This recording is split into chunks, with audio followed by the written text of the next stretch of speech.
Welcome to Mom and Mind, a podcast about maternal mental health, from conception to pregnancy and postpartum. Real stories from moms and family members who have made it from struggling to wellness, and interviews with experts and advocates who work for moms and families to get the help they need.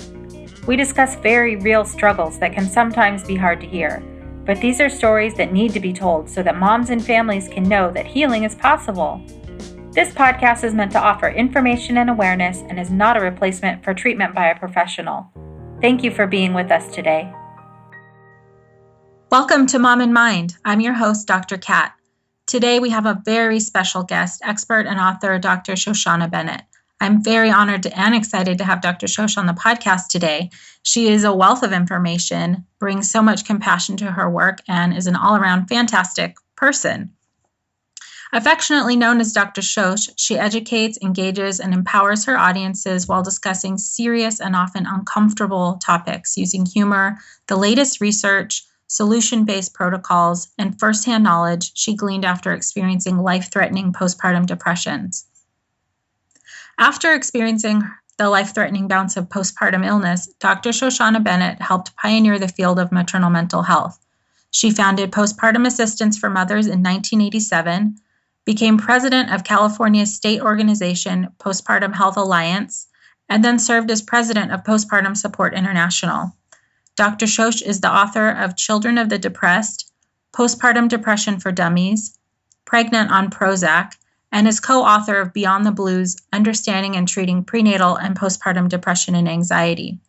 She is the creator of the free app PPD Gone and is executive director of the new documentary Dark Side of the Full Moon. She has recently co-founded the Postpartum Action Institute. To date, she's helped over 20,000 women recover around the world through private consultations, teleclasses, and support groups. You can reach her at www.drshosh.com.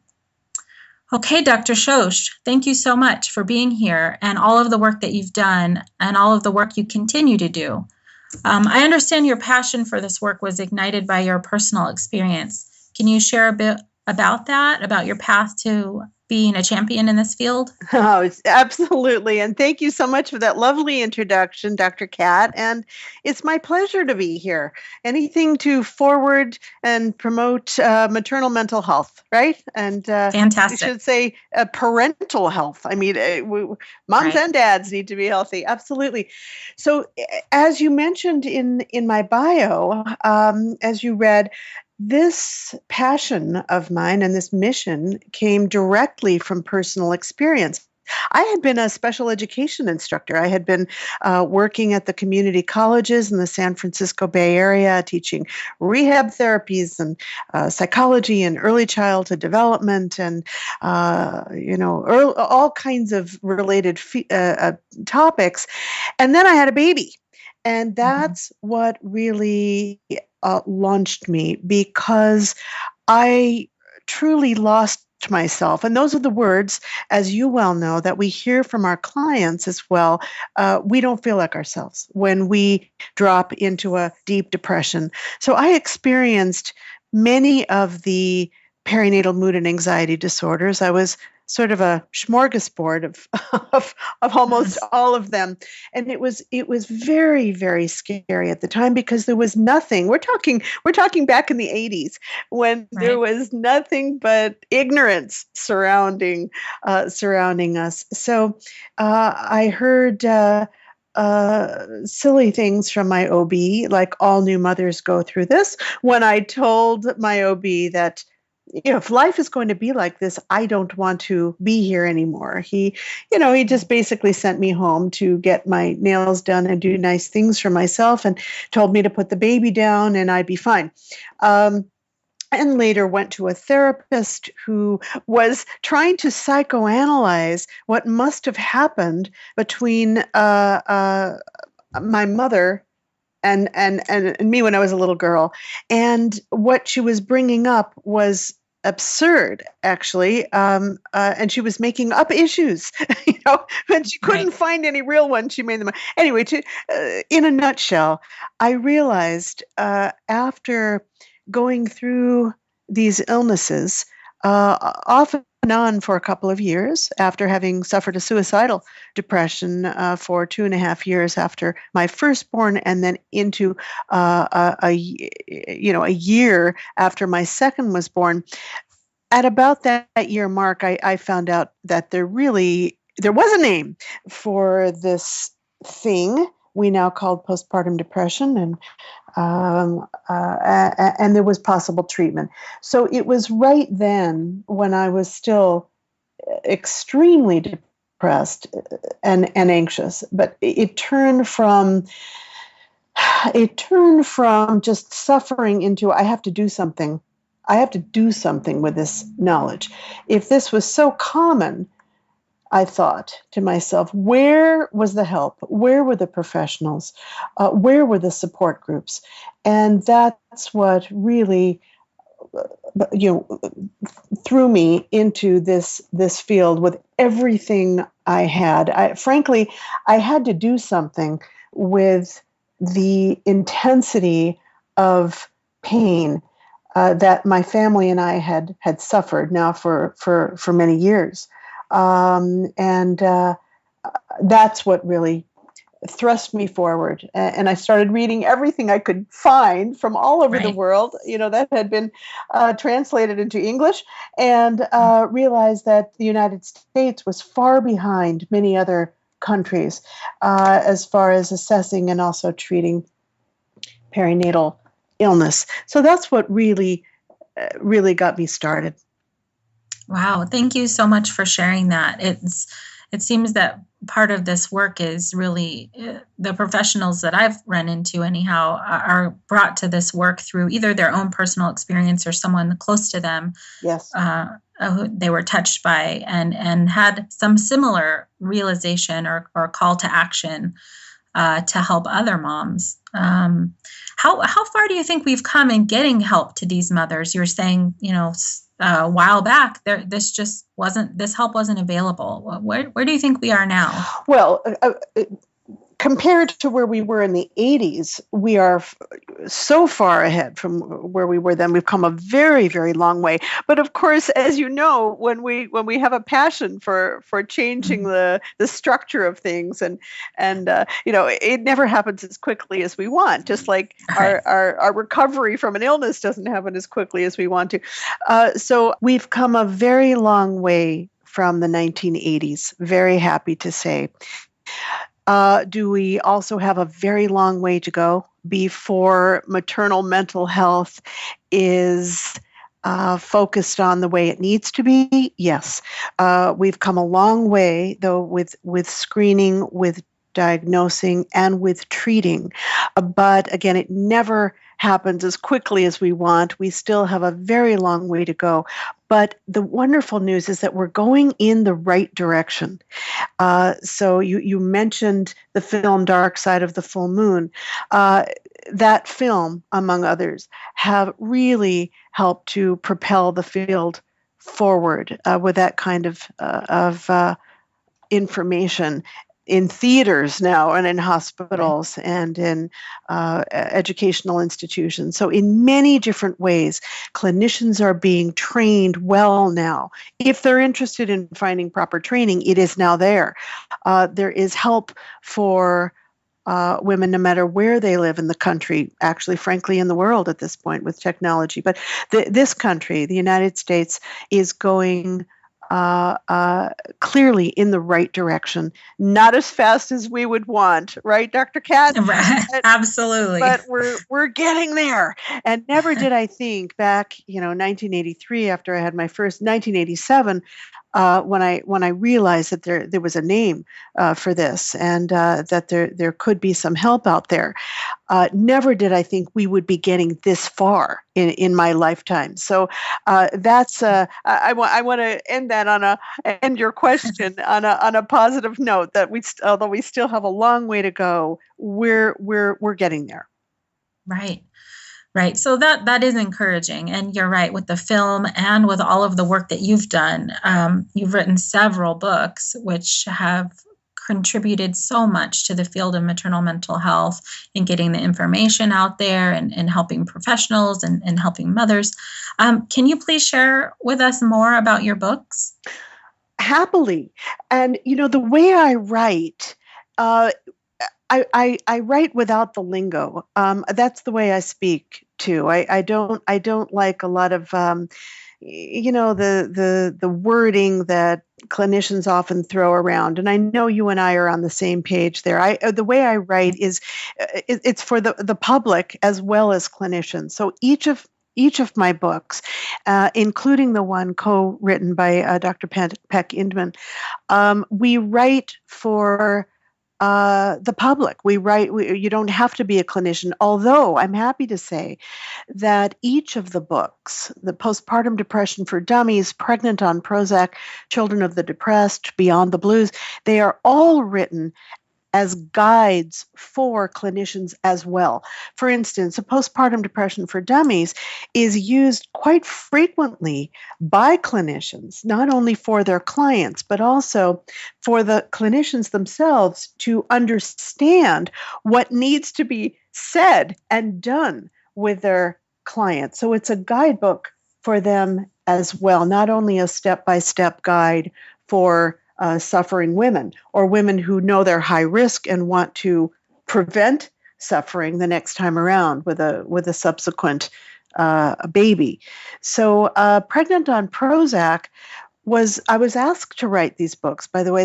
Pregnant on Prozac I was asked to write because we needed a resource that could be trusted. As you and I know, Dr. Kat, our clients tend to run to Google, and Right. scan the internet, and they're watching scary announcements, a lot of hype on, Right. from media, from TV, and it has incredibly misleading, if not actually false information. So we needed a book that separated out the hype from what research is actually telling us. So that's where Pregnant on Prozac came to be.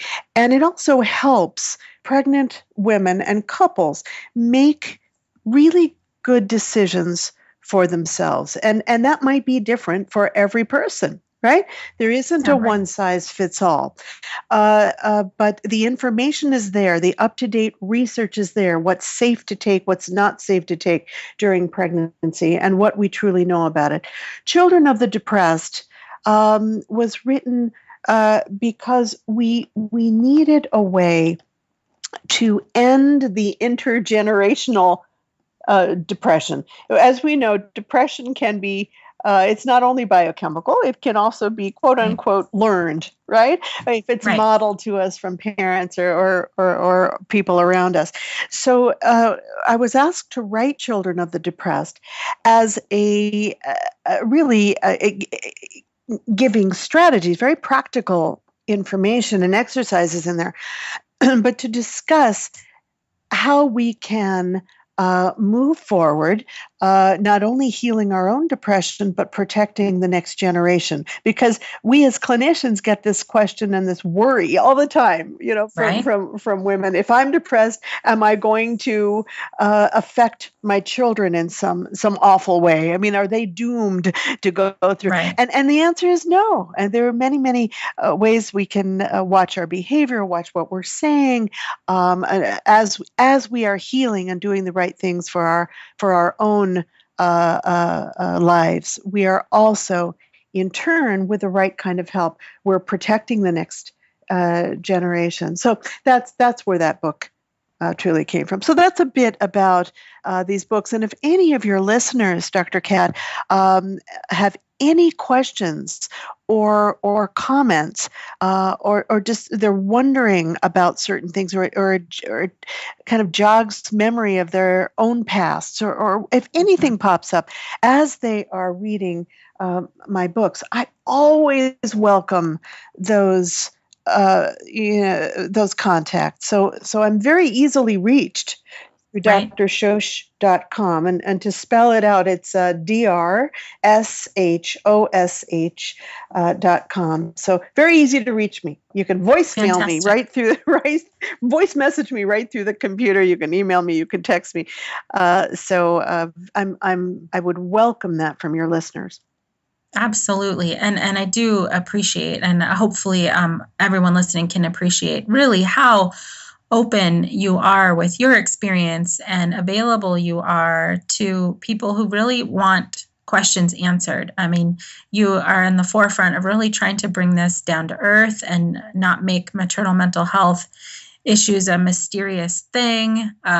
This is really something that through your efforts and other folks' efforts are trying to just really make sure that everybody has access to information and can know what's going on, what is going on for themselves. Dr. Kat, I really appreciate you saying that. And yes, I'm not, remember, I'm coming from the survivor, a layperson, who have been through this.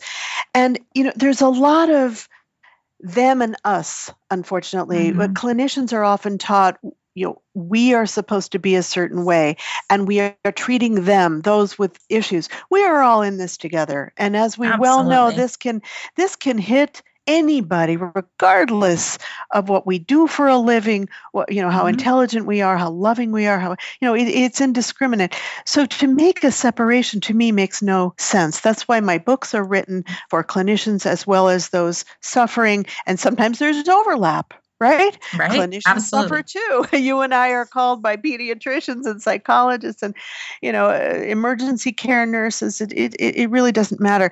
And I don't believe in having that separation. When I teach and train around the country and around the world, I love the audiences that are quite eclectic. With the public there, as well as nurses, as well as OBs, we should all have this information, and and down to earth is exactly how we need to make it. Yes, right, absolutely, and I resonate with everything you're saying. Having gone through it myself. And being a professional helping these women, you cannot separate it. You can't be two different things. This is, our experience is part of what we can use to help other people. And I just really value your being so open and honest about it. And of course, that's awesome. Oh, sure. I mean, that's the only way that makes sense to me. At the very beginning, way back when I started teaching and training back in the 1990s, actually the end of the 1980s, frankly, I was often followed by clinicians after a talk saying, "You're so brave. You're opening up about your own experience," and that was very curious to me. But then, of course, I became a therapist, and I realized during my training why those clinicians thought I was brave to come out of the closet, so to speak. I never thought there ought to be a closet. I mean, so we again, the training can be very confusing for clinicians, saying, you're not supposed to talk about your own experience. To me, that's nuts. No, we shouldn't have a need to talk about it or unload, right? But just as you said, I think going through it and being real and out there and honest, it helps to not only demystify, but it helps to get rid of this completely inappropriate stigma of there's a them and an us. Again, so thank you for your words, and very good. What else can I answer? So for the mothers who are listening, and maybe clinicians who are mothers, or health professionals who are mothers or fathers, with all the work that you've done with so many mothers, what would you say to those moms who are listening who may be suffering right now?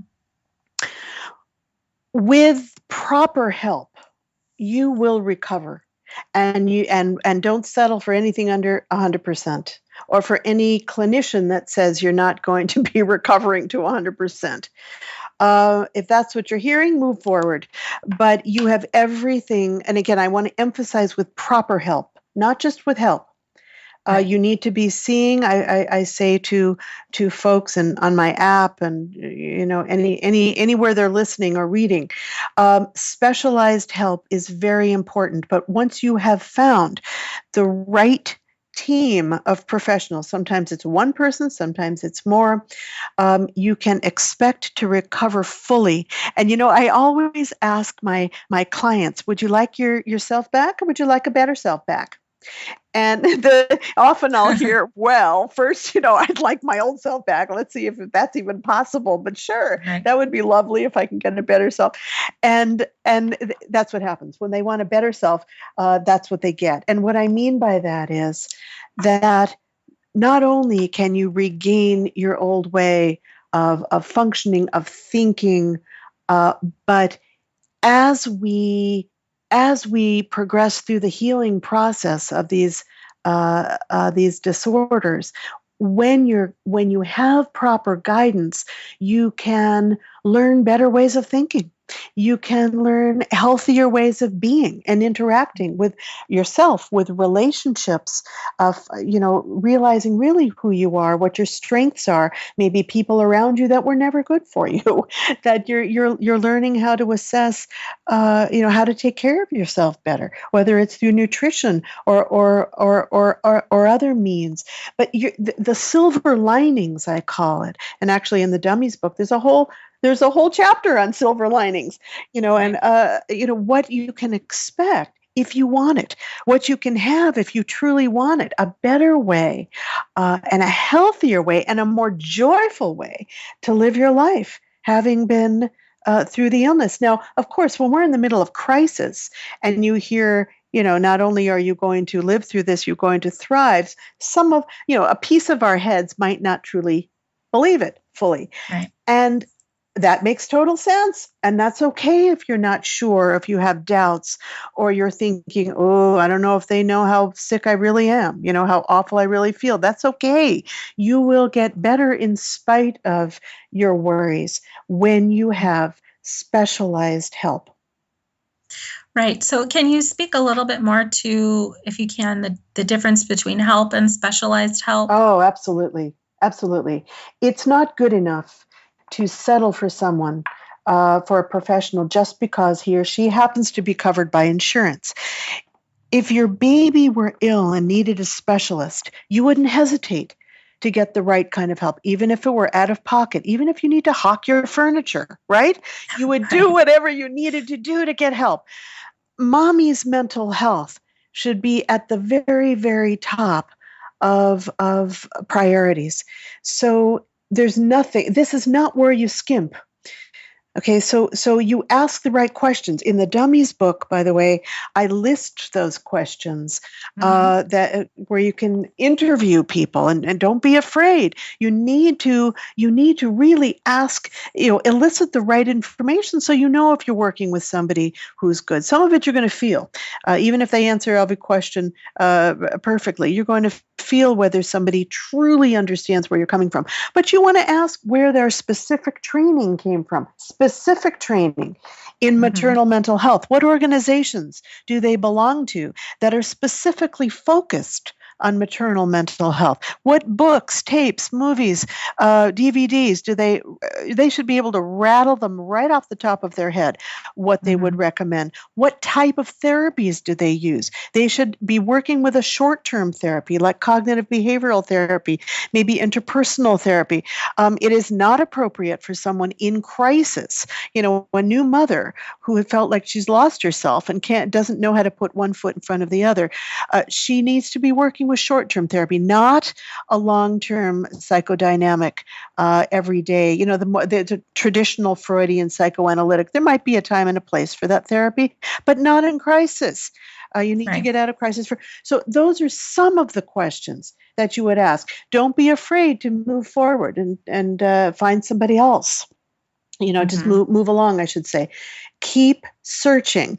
Working with you, Dr. Kat, working with me, they can be assured that they will get the help they truly need. And there are others that you and I have trained along the way. I've been in this field now, as you mentioned, for close to 30 years. So if they have gone to the Postpartum Support International trainings, and I helped to write that and develop that in that original training, which is now being used all over the world. Frankly, it's being held up as the gold standard. It's being updated all the time, of course, as we get more information. But you want to make sure that the clinician, the practitioner you are working with, has gotten a training such as this, at least 2 full days just focused on this particular area. So you don't want to ask someone, have you worked with new mothers? Have you worked with people with postpartum depression? They might say yes. That doesn't mean they're qualified to do so, quite frankly. So that's what I would say. And you hear the passion in my voice here, because I do. You and I, Dr. Kat, that we have to undo a lot of unnecessary suffering, sometimes even trauma, when women are working with the wrong clinician. And these might be very good therapists, but they don't have the specific specialized training for pregnant women or for new mothers, and they miss the boat and can say the wrong thing, can give the wrong homework, can use the wrong wording, and it can create really unnecessary problems.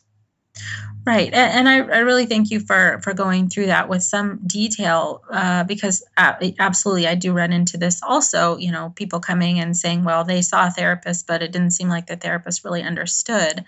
And at the same, that therapist may have been a fantastic therapist, but it's the difference between someone who's a general therapist and a specialist. Exactly. If you were having a very particular, specific type of issue, you would seek out a specialist, and this is the same. Absolutely. If you're having a physical ailment that's very specialized, right? You wouldn't necessarily go to a general practitioner. You might start there, but you wouldn't end there. You would make sure you get that particular area covered, whether it's in your body or in your mind or And these disorders are very different from those that might occur at other times in our lives. Yeah. Absolutely right. So we hear that a lot.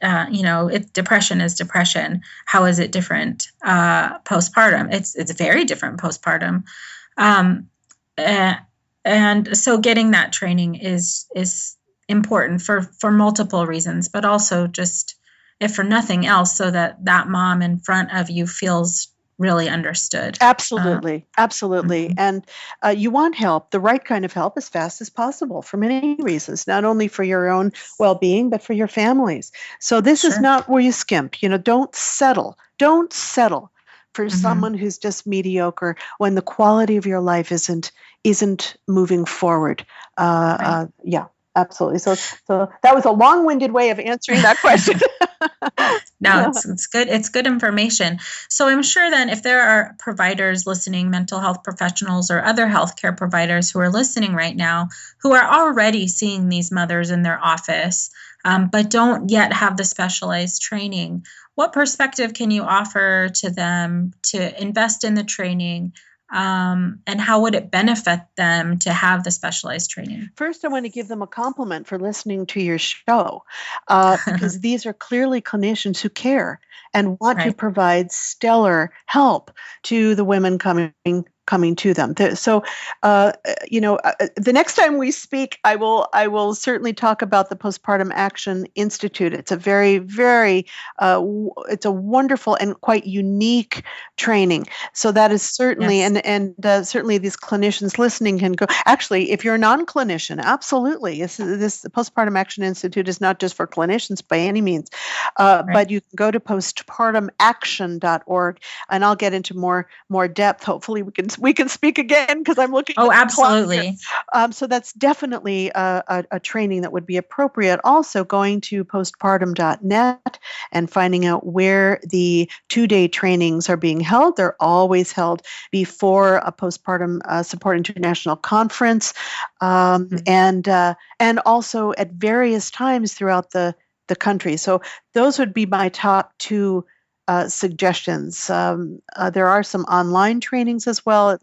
Anything is better than nothing, but you want to make sure that whoever is doing the training has also gotten the training. So it's important that if you're going to a particular training, that you're going to a training with somebody who truly knows what they're doing and has at least been trained by those who have been in the field for a long time and are held up by the field as experts.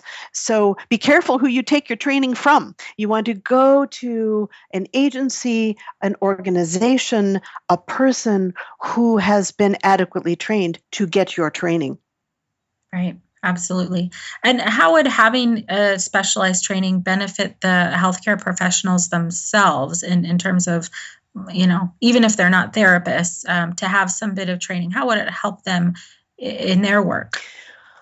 Almost all. I can't imagine. Frankly, I can't really think of a type of clinician at this time that wouldn't be working with pregnant or new parents at some point. Can you? No. Yeah. So, for instance, coming to the Postpartum Action Institute, there are community activists, community leaders, there are clergy coming. There are all kinds of clinicians coming, and also to the Postpartum Support International trainings. There are prenatal yoga teachers, there are parent educators, there are group leaders of all kinds. So whoever is in touch, certainly clinicians of all types, chiropractors, obviously pediatricians and OBs and midwives and doulas and nannies, and I do a lot of training to newborn care professionals. Everyone can benefit, and those who are tuned in to these kinds of shows, Dr. Kat, and I'll be so happy to send folks to your trainings, because you are one who truly wants to educate. I do. Thank you. And I choose my projects very carefully. And when you told me you have, you're launching this show, I went, yes. I would like to be, if you're inviting me, thank you. Because there are a lot of things I'll say no to if they're not interested in really educating. So what I say to clinicians is those who truly care about this particular population of expectant and new moms, they need the training. It should not be optional. They should absolutely get this specialized training, and don't just take the 1 day or sometimes the 1 hour of training that they might have gotten in graduate school. Not enough. Never enough. Right. Yeah. If even that much. If that much. Man. Exactly. Right. Okay, well, this is a wealth of information, and I would absolutely love to have you back again. There's so much more that you've done that I would love to talk with you about. Certainly the Postpartum Action Institute, the app that you've developed to support moms going through postpartum depression, the documentary, we didn't really even get to that. So I would be thrilled if you could come back and tell us more about these other projects that are just doing so much good in the world and so supportive to these moms. Well, thank you, Dr. Kat, and I'd be absolutely delighted. Thank you so much for being with us today, and we'll talk again soon. Great. By joining us today and listening, you're a part of the growing community of people who are aware and concerned for mothers and families during this beautiful and sometimes very difficult time of life. Please take a moment to subscribe, rate, and review this free podcast so that Mom and Mind can be found by moms, families, and providers who will benefit from hearing our talks. If you or someone you know is having a hard time, help is available. Please look for resources for help at momandmind.com, where you will also find links and information from today's episode. Thank you for listening and being a part of the Mom and Mind community.